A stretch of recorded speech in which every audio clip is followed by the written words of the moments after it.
Good morning, class. So today we will discuss the first chapter of class 7 and the chapter name is The Selfish Giant.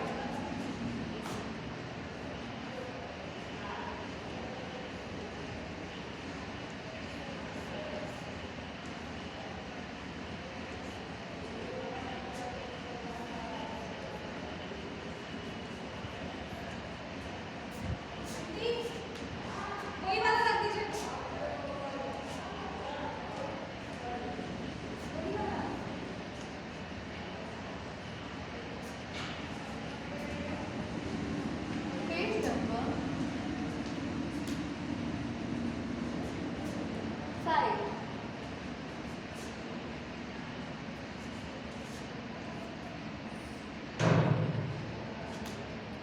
So basically, in this chapter, we will discuss about a giant who have a different kind of a nature because toward the children and toward the personalities. So the selfish giant is a short story about a giant who lives alone in a castle which has a beautiful garden, and he is selfish and dislikes children. So as we know that there was a person and we can call him giant, and he was living all alone in his castle, and he was having a very beautiful garden at his own castle, but he was hated children too much.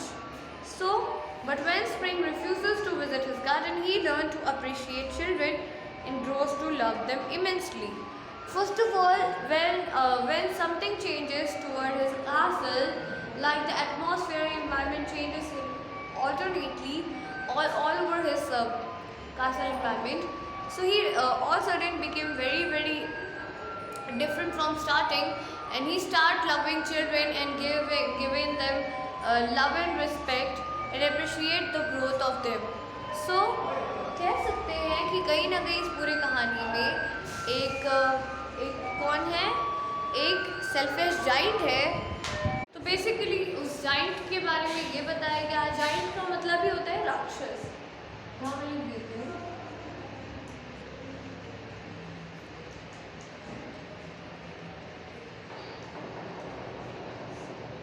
ठीक है, तो बताया ये जा रहा है कि वो जो जाइंट था वो बहुत ही ज़्यादा सेल्फिश था.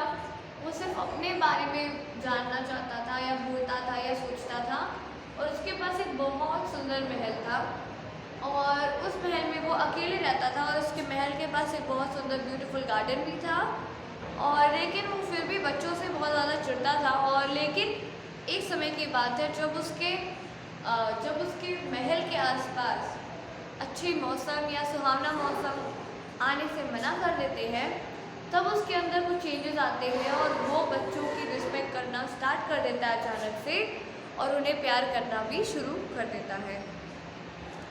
So we will begin. Every afternoon as they were coming from school, the children used to go and play to the giant's garden. बताया जा रहा है कि हर दिन जब बच्चे स्कूल से वापस आते थे तो कहीं ना कहीं वो खेलने के लिए जाइंट के गार्डन को यूज़ करते थे. It was a large lovely garden with soft green grass.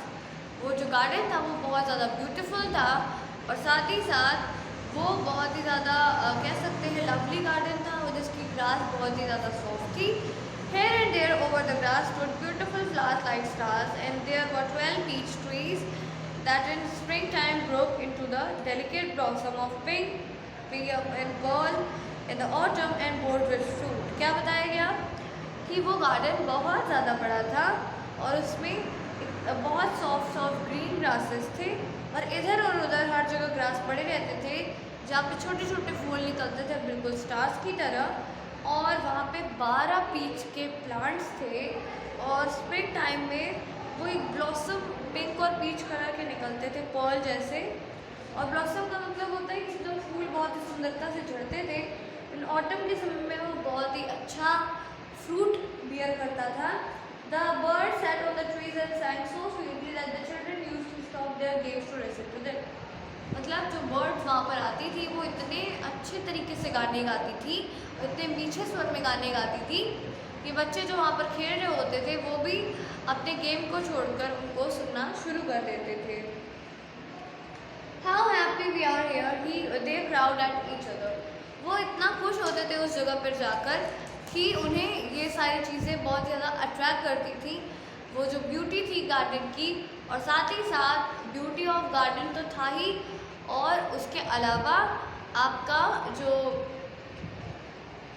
कह सकते हैं जो लगाव था वहाँ के बर्ड्स के साथ, वहाँ के एटमॉस्फेयर के साथ, वो बहुत ही ज़्यादा डिफरेंट था। So one day the giant come back to his castle. एक दिन क्या हुआ कि जायंट अपने कासल यानी कि महल वापस आया। He had been to visit to his friend of Cornish ogre and had stayed here with him for 7 years. क्या बोला गया कि वो अपने फ्रेंड के यहाँ विजिट किया करने गया था और मिलने गया था, और क्या बताया गया है कि इंग्लैंड की तरफ उसका कोई एक फ्रेंड था, वो जहाँ वो रहता था उसका फ्रेंड, वो वहाँ उससे विजिट करने गया था, मिलने गया था, और वहाँ पे वो 7 years के लिए रुका था।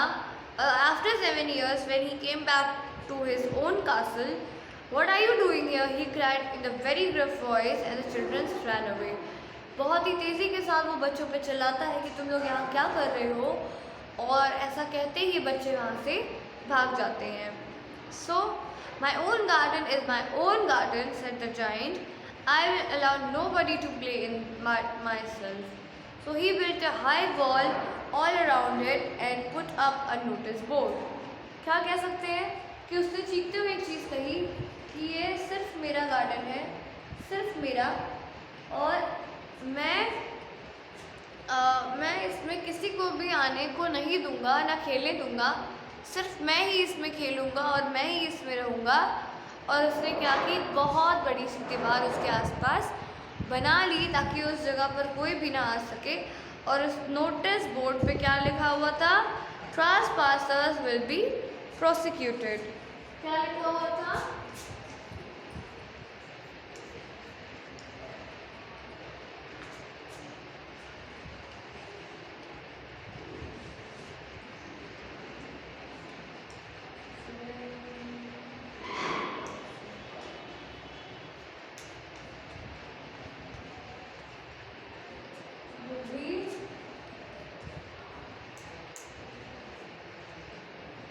Prosecuted.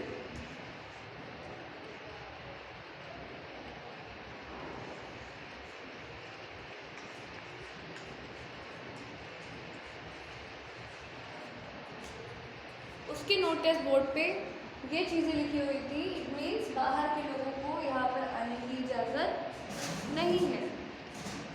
He was a very selfish giant. The poor children now had nowhere to play. मतलब जो गरीब बच्चे थे उनके पास खेलने के लिए कहीं जगह नहीं थी, और वो जो राक्षस था, वो जो जाइंट था, वो बहुत ही ज़्यादा सेल्फिश था। They dared to play on the road, but the road was very dusty and full of harsh stones and they did not like it. मतलब कह सकते हैं कि अब उनके पास और कोई चारा था नहीं बजाय रोड के खेलने के अलावा, तो उन्होंने वो ट्राई भी किया कि वो रोड पर खेल सकें, बट वो जो रोड थी वो बहुत ज़्यादा डस्टी थी, और साथ ही साथ उस पर बहुत हार्ड स्टोन्स पड़े थे। डस्टी का मतलब हो सकता है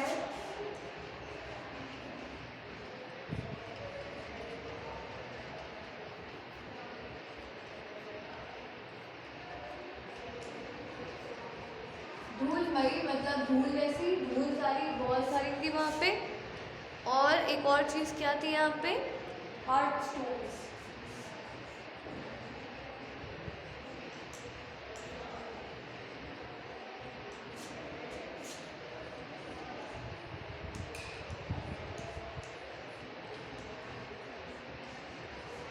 कड़े पत्थर, ठीक है, तो कड़े पत्थर थे वहाँ पर, जिसकी वजह से उनके लिए पॉसिबल नहीं हो रहा था कि वो वहाँ पर खेल सके।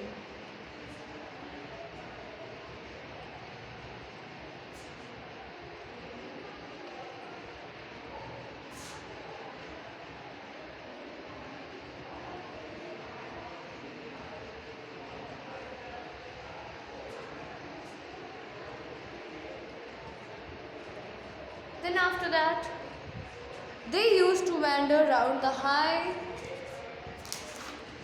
high walls when their lessons were over and talk about the beautiful garden inside. कह सकते हैं जब वो अपने लेसन्स को कंप्लीट कर लेते थे तो वो उस हाई वॉल्स के आसपास घूमते थे और बातें करते थे कि ये जो हाई वॉल्स के अंदर जो गार्डन है वो कितना ज़्यादा ब्यूटीफुल या खूबसूरत है.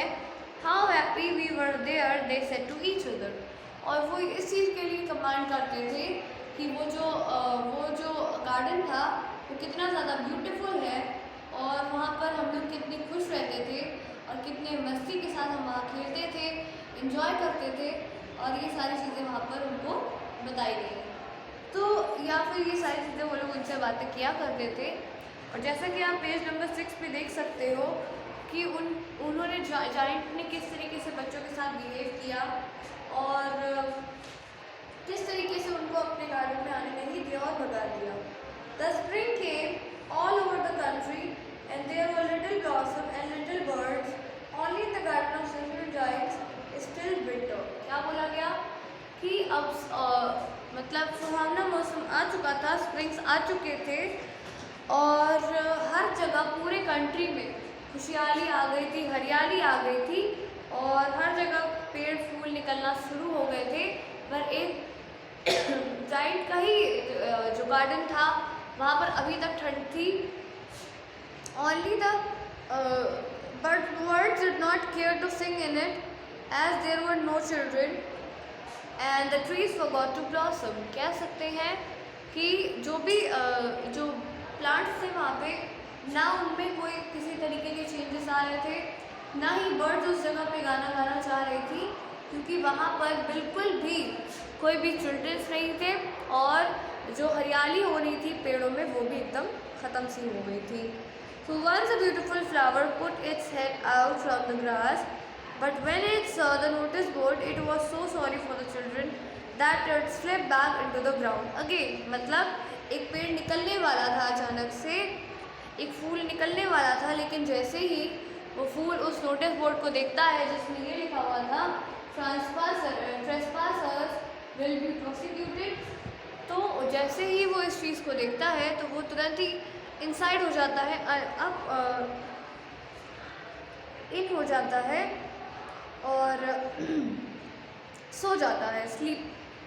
The only people who were pleased were the snow and the Frost. मतलब जितनी भी हवाएं थी और जितनी भी स्नो थी सिर्फ वही जो खुश थे वहाँ पर, क्योंकि हर जगह वहाँ पर ठंड छाई थी और आसपास हर जगह अच्छा खासा सुहावना मौसम आ चुका था. सो Spring has forgotten this garden, they cried. So we will live here all the year round. तो कह सकते हैं कि जो हवाएं थी, जो ठंडक थी, वो ये बातें कर रहे थे कि स्प्रिंग यहाँ ना भूल चुकी है, इस वजह से हम यहाँ पर पूरे सीज़न या पूरे साल रहेंगे और वो हमारे लिए बहुत ही ज़्यादा अच्छा होगा. The snow covered up the grass with her great white cloak and the frost painted all the trees silver.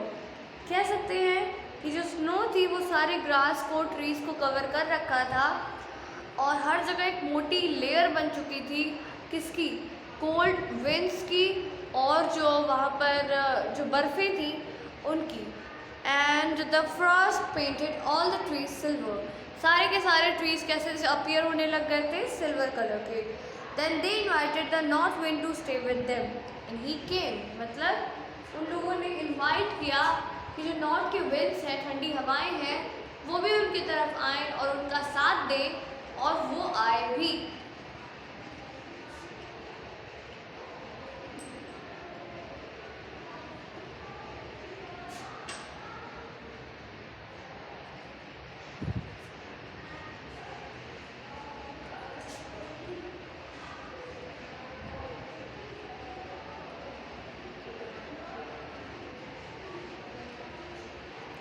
He was wrapped in furs and he rode all the day about the garden and blew the chimney pots down.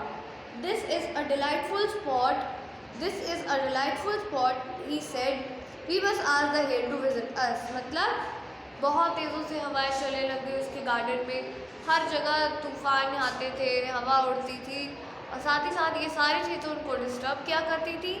और उसके बाद hello storms भी आने start हो गए, जो कि उसके गार्डन के लिए बिल्कुल भी अच्छा नहीं था। So the hail came every day of 3 hours. He rattled on the roof of the castle till he broke most of the slates, and then he ran round and round the garden as fast as he could go. He was dressed in grey and his breath was like ice. कह सकते हैं कि वो जो giant था वो भी समझ नहीं पा रहा था कि ये हो क्या रहा है। हर आसपास के एरिया में तो ऑटम आ चुका हुआ है, बट मेरे एरिया में या मेरे गार्डन में ऐसा मौसम क्यों है। I can not understand why the spring is so let in coming, said the selfish giant as he sat on the window and looked out at his cold white garden.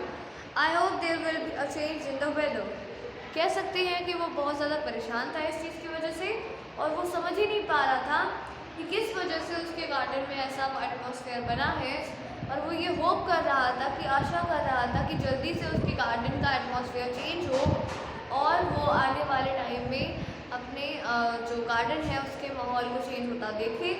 But the spring never came, लेकिन spring वहाँ पर नहीं आया। Not the summer, ना ही गर्मी आई। The autumn gave golden fruit to the every garden, हर एक गार्डन को ऑटम ने क्या किया, फल देना स्टार्ट कर दिया, गोल्डन फ्लावर्स या golden fruits. But to the giants garden she gave none, मतलब ऑटम ने जाइंट के गार्डन के लिए कुछ भी नहीं दिया। He is too selfish, she said. So it was always winter there, and north wind and hail and the frost and the snow danced about the trees. मतलब कहा गया कि वो इतना ज़्यादा सेल्फिश है कि वहाँ पे कुछ भी चेंजेस नहीं आ रहे हैं, और वहाँ पर सिर्फ तूफ़ान, हवाएं और जो ठंडक है वही उनके ट्रीज पर बनी रहेगी और लगती रहेगी। One morning the giant was lying awake in the bed when he heard some lovely music. एक बार की बात है, वो जो जाइंट था वो बड़े आसानी से, बड़े प्यार के साथ वो बिस्तर पर बैठा था। अचानक से उसे कुछ बहुत ही मीठी सी आवाज़ सुनाई देती है। It sounded so sweet to his ears that he thought it must be king's musicians passing by. मतलब कह सकते हैं कि वो इतनी ज़्यादा मीठी लगी थी उसके कानों को कि उसे लगा कि ये किसी राजा महाराजा के जो म्यूजिकल्स या कह सकते हैं म्यूजिशियंस होते हैं, ये हो सकता है म्यूज़िक बजाने वाले लोग होंगे जो किंग की तरफ से होंगे। It was really only a little Lynette singing outside his window. बहुत छोटी सी कह सकते हैं जो बर्ड होती है वो उसकी विंडो के पास बैठी थी। But it was so long since he had heard a bird sing in his garden that is seen him to be most beautiful music in the world. मतलब उसे बहुत टाइम से म्यूज़िक नहीं सुन रखा था, ना किसी वर्ड का ना किसी का। इस वजह से वो उसको बहुत ज़्यादा खूबसूरत लग रहा था वो म्यूज़िक सुनने में। और then the hail stop dancing over his head and north wind crossed roaring and delicious perfume came to him through the open space. I believe the spring has came last, said the giant as he jumped out of the bed and looked out. What did he see? मतलब उसे अचानक से ये feel हुआ कि खुशबू आ रही है बहुत सारी अच्छी चीज़ों की, और उसे ऐसा फील हुआ कि स्प्रिंग आ चुकी हुई है या तो स्प्रिंग आने वाली है, क्योंकि उसके लिए ये जो एटमॉस्फेयर था वो अचानक से चेंज होने लग गया। तो उसके लिए ये बहुत एक अलग सा एक्सपीरियंस था कि अब स्प्रिंग एक्चुअल में आ चुका है। लेकिन जैसे ही वो अपने बिस्तर से या बेड से हटा और आगे बढ़ा तो उसने क्या देखा कि बहुत ही सुंदर सा साइड देखा उसने कि छोटे छोटे होल्स में से बच्चे वहाँ चले आ रहे हैं और वो ब्रांचेस में ट्रीज़ के बैठ रहे हैं, और हर ट्री छोटे छोटे बच्चों को बिठा रहा है। और वो इतना ज़्यादा खुश हैं कि वो अपने जो गार्डन है उसे वापस से पा चुके हैं, और सारा का सारा गार्डन ब्लॉसम से भर जाता है। सबके हवा में ठंडी ठंडी हवाएं आ जाती हैं, बर्ड्स उड़ने लग जाती हैं, ट्विटर करना स्टार्ट कर देती हैं, फ्लावर्स भी ऊपर आ जाते हैं, और ग्रीन ग्रास भी बहुत ज़्यादा ग्रीन दिखाने लग जाती है। तो it was a lovely scene. वो बहुत ही ज़्यादा खूबसूरत दिखता है वो सीन हर जगह पर, और इसको देखते ही जाइंट बिल्कुल सा स्टन रह जाता है, आश्चर्यचकित रह जाता है कि जो काम इतने टाइम से नहीं हुआ वो अब हो रहा है. So now we will discuss the next part in the next video. Thank you class.